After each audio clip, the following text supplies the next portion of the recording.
Well, hello everybody. Hello Bettina. How are you doing? Hi, Eric. Hi, everyone. Well, as I said to you before, I could give you the default answer of, oh, I'm doing great, which is not a total lie, but I'm having some stuff going on and it's pretty deep and pretty old um, and it's, tough work, but it's still great. I still feel great. Yeah. It's a bit Well, of a, I know that we'll get into the content of it, and why do you feel great off the back of having a little bit a struggle of a 2 weeks as we were off last week? yeah, that's right. Um, okay, so a little bit of background, if that's all right. About 27 years ago, I started having panic attacks. I had my second child, and we had moved to Pennsylvania right after that. So it was a big upheaval and, coupled with a very emotional time. And we got all settled in the house. And once everything was settled, I started feeling really weird. Anyway, long story short, I found out that I was having panic attacks, and I went to see a psychiatrist, and he put me on medication. And the weird thing is, I didn't really tell the psychiatrist half of what was going on in my life, which was kind of Hmm. funny Hmm. because, why are you there? I think I just needed someone to listen to me. um, at any rate, after a few months, he said I seemed to be doing well, and I went off the medication and on I went with my life. And then about 14 years later, which begs the question about the 7-year cycles. But anyway, Hmm. that's another whole story. But 14 years later, again, I had moved back. My husband had passed away a few years before. I had moved back here, um, and I started having them again. And each time I had them, it was debilitating. It was like it freaked me out. And the thing is, when you're having a panic attack, you panic about the panic, and it just magnifies the whole experience. So last week, anyways, I went to see a life coach. I started turning my life around, which is how I ended up here, Hmm. um, and doing what I do. And then last week, and all was fine. Now I've been experiencing some anxiety over the past few months, a little more than I feel is comfortable. And I've been trying to look at it and figure out ways to be with it and deal with it, et cetera, et cetera. And then last week I went and had lunch with a friend, and we were sitting at a booth in a restaurant, and I had a panic attack, and it took me right off guard. And at first I didn't think that's what it was, but then yesterday I had another one, and I realized that yes, indeed, that is what happened last week. And for anybody who's had panic attacks, you will know that they come out of the blue, no warning. You don't even feel any little bit of anxiety rising. It's just smack dab, face on, full on panic attack. But after the initial shock of it, I started sitting with it and saying, it's different now because you know what to do. And it's also different now because it's not as scary. It's just more emotions. It's just your body and your spirit telling you that you've been ignoring some things that you need to look at. And Yeah. you can't ignore them anymore because they're in your face. And so I've really been, instead of being debilitated by it, instead of being knocked down by it, instead of recoiling from it, I am actually um, using it to show me the way to where I have to be and what the shift is. And I think it's big. I think it's a really big stepping stone to sort of the next um, place in my spiritual growth. And I think it's a lot of old stuff that has just been, a part of who I am. Not really, but I have made it a part of what I am, who I am. And it's time to let it go. It's scary. Oh God, it's scary. And I think that whole idea of letting go of who I thought I was, Right. so that I can be more of who I really am, is a very, Yeah. very scary. And I think a lot of it has to do with being afraid to live, like really fully experience life without worry about criticism or judgment or attack by others. So there you have it. Yeah, I think it's really amazing, and thank you so much for sharing. I mean, it's really amazing that you share. It's pretty personal. Um, I do think it's amazing the web that we build to protect ourselves, to protect our ego, to protect the story of who we are, um, well beyond when those circumstances are relevant still. And we build this web, and it insulates us so much, which it was a good thing when it was really, really painful, but when it's no longer necessary, it's a lot to deconstruct this bomb shelter we built for ourselves. And I love, when we were talking before the show about this and deciding whether or not we wanted to go forward with it, the fear of living is really something that resonated with me, and something that I have felt and do feel and continue to feel. And I think it's something that's it's almost a human affliction. There's a great book and concept out there called the upper limit problem, and is where we've kind of decided what our life is, and we will fight and resist reality, sometimes for the better and sometimes for the worse, to mirror how we've decided what we deserve or what we should live a life as. And part of what I really liked what you're talking about there is that things that you were holding on to that are still there, that are asking, or your emotions are showing you that they need to be released, let go, cast off of the person that you were. But it's hard when you live an entire life and you have an identity and you have your life story in your mind, and how that life story really does define you, or defines you as far as you know it. And to say, okay, I'm willing to let it go. I'm willing for that to be no longer part of my story. There becomes this great clutch. I think originating from the ego, where it's like, no, you can't let go of that. Don't let go of that. That's who you are. Don't let go of that. And even though that's not true any longer, while that's not observably true, while when you're in your best self, it's not true any longer, it's still really, really hard to let go. And the emotions that will be elicited as a result of that, just that clenching, that anxiety, that, oh my God, I can't let it go, because then who am I without it, really leads to the concept of fear of living, fear of uh, raising your experience of this life.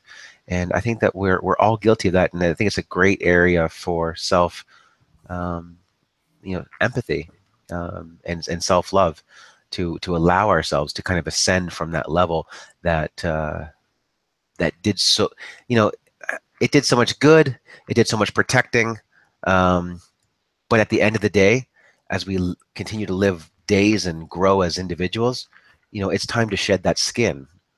I think that's a good metaphor, shedding that, so that we can become something greater and something newer and something fresher. Yeah. Something fresher, you know. I love that concept. I'll just add on the back of it. People always ask, "Hey, what's new? What's new?" And that's kind of always a hard question to answer. When you meet somebody, "Hey, what's new?" It's like, oh, nothing's new, but everything's fresh. And I really like that word. So we can live life in a way that's fresh. Yeah, I really like that too, actually, because you might be doing the same thing you do every day, but you're looking at it with fresh eyes every day, which is really how we should be doing it anyway. Um, I think in my experience and in some things that I've read, um, the more you the more your spiritual development advances, and the more you see the ego for what it is, the more afraid the ego gets, and the more it has to turn on the power, the Yeah. force to keep holding on to you, keep your attention, to keep you listening and paying attention and following and agreeing with it, Hmm. because its biggest fear is annihilation. And if you stop listening to it, it knows the end is near. And Yeah. that's what the fear of death is. It's not of losing the body, it's of losing the ego. Yeah. Um, and and I think that is a part of what's going on here, because I have this horrible, something's wrong with me. Oh, I'm dying. What if I die? How am I going to handle death? I mean, I run these scenarios in my head and I think, what? I never had these fears when I was younger. I never had them when I was younger, but I was not as spiritually aware when I was younger as I am now. It's not about being older. I think it's about being more spiritually aware, and about the ego being so terrified that you're going to pull the rug out from underneath it. And then where will it be? And then there's this fear of, if I am not all these lovely little things that I've identified myself as for most of my life, Hmm. then what am I? Like, how do I go into the world from this place that says, I'm not all those things, right? I am good enough. I'm not unlovable. I am not, a failure. I'm not mean. I'm not whatever identity you want to put on yourself. Um, I am loving presence. How do I go in the world like that? Yeah. Because it is a big, big shift to go from functioning the way the world in general functions. It's like, oh, you did this to me and that's your fault. And it's all about guilt and shame and attack and vengeance and, blame. And that's how you play the game of life.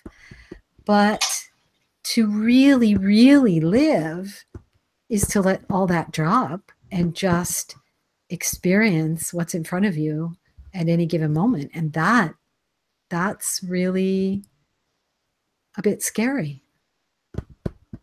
Yeah. And we're left on an island too, because when we go out and relate, when you go out with a friend for lunch, it's hard. Nobody speaks this language, and so it's difficult. We know, we know the way of like blame and storytelling, and this happened. Can you believe she said that? And then I did this, and then I said. We know that it's just fluff. We know it is, but it doesn't stop us from being the way that we interact with one another, because not enough people are on this level, and so it's lonely. You're on an island a little bit if you're just to be like, I'm just like loving presence. And I don't really want to hear about the story about your friend of a friend who did this, who named their new baby some crazy baby name, and isn't that ridiculous? Oh my god, aren't they setting up their kid for failure in school? And oh, what kind of parents, and they're selfish. And like, at some point it's just like, I don't care. But you can't say that, because it ruins the social contract of going out for lunch or coffee with somebody. And so it is difficult. It's difficult to practice this out in the world. And I want to give credence to that, because that's something I've really struggled with in my life, where you understand the best way to live in here um, is sometimes difficult to be like that out there. And then how do we really help each other if we're just going to tacitly agree on the rules of engagement with communication and language and the things we're going to talk about? And so it is difficult. We do have to wrestle back, that, and the ego loves it. I mean, the ego loves those lunches. The ego loves rolling our eyes at the name of the new baby from a friend of a friend. It loves that. So, oh, what a critic! They're dumb, and I'm great. And we strengthen it through all these interactions, but it is really important. Like you talk about it, it's so worried about being annihilated. But we know that it just leads us down a path of chasing, a path of lack, a path of not feeling good enough, and leads to all the negative emotions that we're overrun with today in our society. Yeah, it's and it's interesting because if you go for that lunch and people are talking about stuff like that, and you decide you're going to go against the grain and say, oh, you know what, um, I don't see what the problem is, or play Yeah, play devil's advocate, but not really devil. Um, then there's that worry, there's that fear that's that, right. well, if they're judging that person, what are they going to say about me when I leave the room, right? Yeah, It's like if I'm sitting here talking about someone to you, then what's to say when you leave and I go and talk to someone else that I'm not going to talk about you? Like, I never believe for a minute that that's not going to happen, because yeah, it's human nature, right? It's that whole part of that ego identification that says, yeah, this is how we feel better about ourselves. We tear down the other guy and then we feel better. But do we? yeah, No, because yeah, then we feel guilt. Oh, especially when they overhear us by mistake. Isn't that, if you can't, if it's something, it's so hard because I get caught up in it too, and then I leave the conversation and I go, why did I do it again? I said I wasn't going to do it. yeah, But it's so hard. That pull of that ego is so hard. Make me feel better, make me feel better, got to do it, got to say this, got to make yourself look better than the next guy, and you have to make sure that the other guy looks bad, or else you're not going to look good. yeah, How do you expect to look good if you don't make the other guy look bad? That's how the ego works. And it's so unkind and it's so cruel. And it's, the biggest problem with young people and the bullying and everything that goes on. It's like, where do we, how do we learn to be so unkind? It's just yeah, not, it doesn't feel good. I don't care what anybody says. It does not feel good to say so and so attacked me and I will get vengeance and then I will feel better, because you won't. You won't feel yeah. better. You'll feel bad and then you'll have to go somewhere else and tear someone else down to feel better. And I don't want to be in that place anymore. And I'm scared to death of not being in that place because, fitting in is a huge thing for me. That's right. That's right. And I'm Well, I gonna mean, how do you know your worth? Yeah, and I'm gonna fit in even less if I yeah, really pull away from that. So it's yeah, no wonder there's panic attacks, right? Um, but I have to make that commitment. I have to commit to it so that I can face that fear. That's what I feel is happening. It's like if I speak up and say what I need to say and someone else gets mad or talks about me, it's really none of my business. And I should be able to be okay with it. But I'm terrified. I'm terrified of it. I'm terrified of making people angry. I'm terrified of not that it is my responsibility, you understand, but that's how people see it. You yeah, pissed me off. I'm terrified of that. I don't want to see people's anger because it makes me feel horribly uncomfortable, like terrified uncomfortable. I don't know why, but it does. And so, I mean, that's a big part of, I think, my panic attacks, is that I am sacrificing my own happiness and feeling of being comfortable and joyful and full of life because I'm going around spending all my time trying not to make people mad. That's not very loving to me. And it's really not very loving to other people because you're lying to them. hmm, You're really lying to them. And that's not kind either. You know, like yeah, I wouldn't want to know that someone was doing something for me just because they don't want me to get mad. right. I want to feel that someone's doing something for me because they love me and they appreciate me and they want to help me. That's a much better feeling. So why am I why am I doing that, you know? And I have a couple of people in my life who have been doing that to me. Like they will jump through hoops for the people in their lives that give them hell when they don't do what they want them to do. And because I'm a little more easygoing about it, I get put to the bottom of the heap. And that doesn't feel good to me, but I haven't said things. But I'm starting to say things like, yeah, I don't want to be the mean person, but I want to spend time with you. So how do I make that happen with you and still maintain my nice person status? Do you know what I mean? Like, tell me how I can manage this. But everybody's doing the same thing, putting out fires, trying to keep their fear at bay. Well, Yeah. people, let me tell you, if you keep pushing your fear away, you'll end up with panic attacks, and they're not fun. They're really not fun Yeah. to have. Yeah, I yeah, and I mean it's I like how it kind of went full circle about how difficult it is to drop it, to drop the ego and to drop the identity, and how when it plays out socially, but then also how difficult it is privately to let it go because you want to be the nice person, you want to be this, you want to be that, you want to keep all that nice and clean, and it's just not the truth. I do feel I really like how you say we're always trying to put out fires, so the ego is always trying to put out a fire.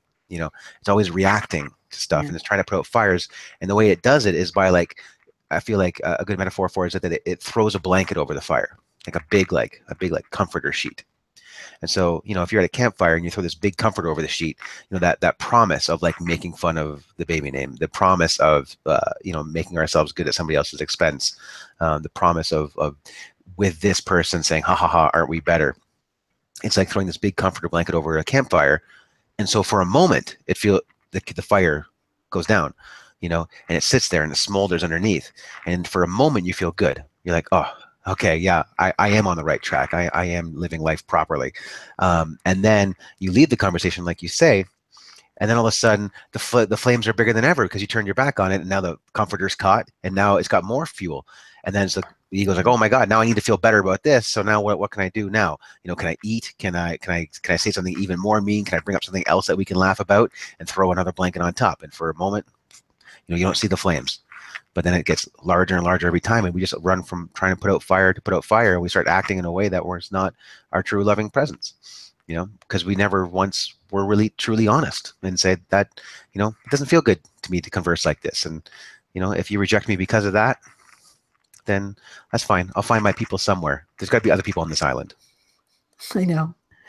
I think they're few and far between. And maybe it's That's a all there release to is. them too.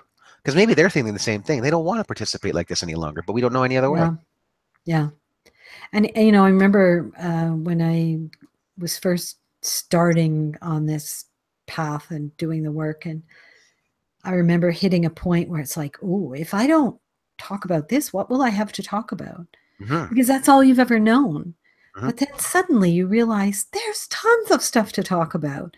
You can Right. talk about like how you're really feeling, like tell someone what really gives you joy, share all those interesting things that you like to do, or talk about your garden, or talk about your hobbies, or find out more about the other person, listen to them talk about what they're going through. I mean, there's so many other ways of connecting with people that don't include, oh, did you hear so and so, they just blah blah blah. um, it's just not attractive. Hmm. It's not. Doesn't mean I don't still do it sometimes, but it's not attractive. Yeah. And, the other thing is if you are trying to stop doing that and you do fall back into it, then don't beat yourself up about it. Just forgive yourself and try again. I mean, that's all we can do. I'm not saying, you know, you have to be 100% perfect, all the time. But to be making a concerted effort and to be aware of the times when you don't, that's the most important thing, I think. But Yeah. I'm just one person. Hmm. I like what you said about how you can uncover your feelings. When you talk about we don't know what else to talk about, um, and then when you realize that these things are vapid, they're just like the tip of the iceberg. And once you no longer speak of those things, and when you can have somebody who you're no longer just speaking about those things at that surface level, interestingly enough, the tip of the iceberg, you realize how much more there is to talk about. Talk about your feelings and talk about things that you think about or ideas you have. It just these things just don't come out in general conversation, and I know it not only just in my personal life, but because of what I do professionally. I'm at the dinner conversation of like 8 people, 8 couples or 8 groups a night, and yeah, the amount of ideas that are being shared is virtually nothing, and the amount of gossip that's being shared is virtually everything. Yeah. I was going to say something else about that.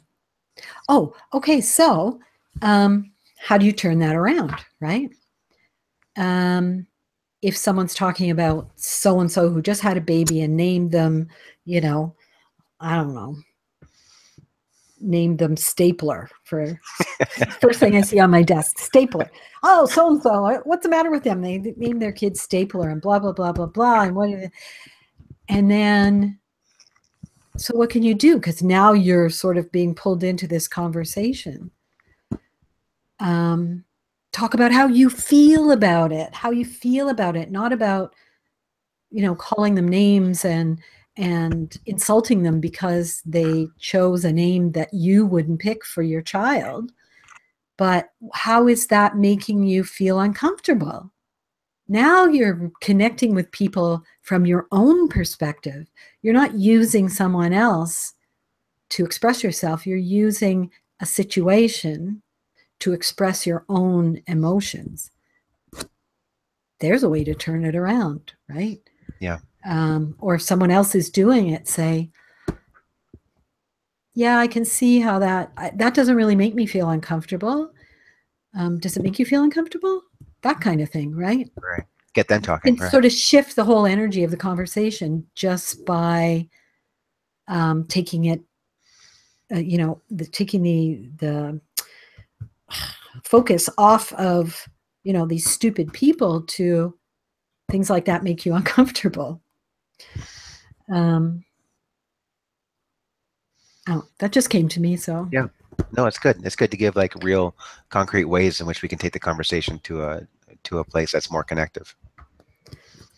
yeah, and I think as people who want to be more aware, I think then that's how we can do it when we're still socializing with people who are not, maybe in the same place as we are. I've sort of been through this. She was like, how do you have a conversation with someone when they're, you know, doing this? And you're like, oh, I don't want to go there. I struggle with it too. So I think maybe that's a way you can do it. Like, do you feel used and abused or whatever? Right. Yeah. Yeah.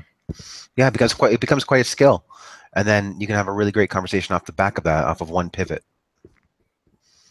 Yeah. And then, now you're creating a safe space for people to talk That's about, right. how they feel. Now they go, oh, that was like a really, really rich conversation we had. I'd like to get together with that person again, right? Yes. Because it's different than, the mainstream. You sit here for 2 hours and diss people left, right, and center. Yeah. So, Yeah. Well, we've blown past our time again. And how do you feel about finishing us off with a meditation? I feel quite good about doing that. I probably could use it myself today. So let's begin. All right. Let's close our eyes, take a deep breath, and pay attention to whether you're breathing deeply into your diaphragm Are you filling your body with air, with that beautiful oxygen that gives you life? Or are you breathing shallow into your chest? Because often when we breathe deeply, it helps to bring us into a place of an awareness. It slows us down a bit so that we can take a look at how we want to respond, how we want to be in this relationship, in this conversation, in this experience. And so sometimes when we're getting upset or angry or afraid, we need to remember to breathe deeply, to be very present, and to connect with that loving presence, which is the only thing that we are, and to be an extension of the love that comes from the divine source, and feel that love within us and extend it out to the world so that we can walk in this world in the most loving way possible, and that we can love ourselves when we slip and we forget to breathe into all that we are, because we are human and sometimes we make mistakes. But the great thing about mistakes is that they can be corrected. And breathing into our loving presence is a beautiful way to do that. And when you're ready, wiggle your fingers and your toes and bring yourself back to the world. Thank you, Bettina. You're welcome. And thanks so much for sharing off the top of the show about your struggles, and a couple episodes this week that have been troubling for you, but also how you feel good about them because of where you are now in life. Yeah, it's funny. I feel great. Like when you asked me how are you feeling, I said I feel great. And then I went, but wait, I'm having a struggle. But I still feel great because I know there's nothing really wrong. It's just something that's happening. It's just an experience I'm having. So keep that in mind, people. Yeah. It's just more emotions. Something you said early in the show. It's just more emotions. Exactly. Yeah. All right, everybody. Thanks for watching. We'll see you all again next. Have a great week, everyone.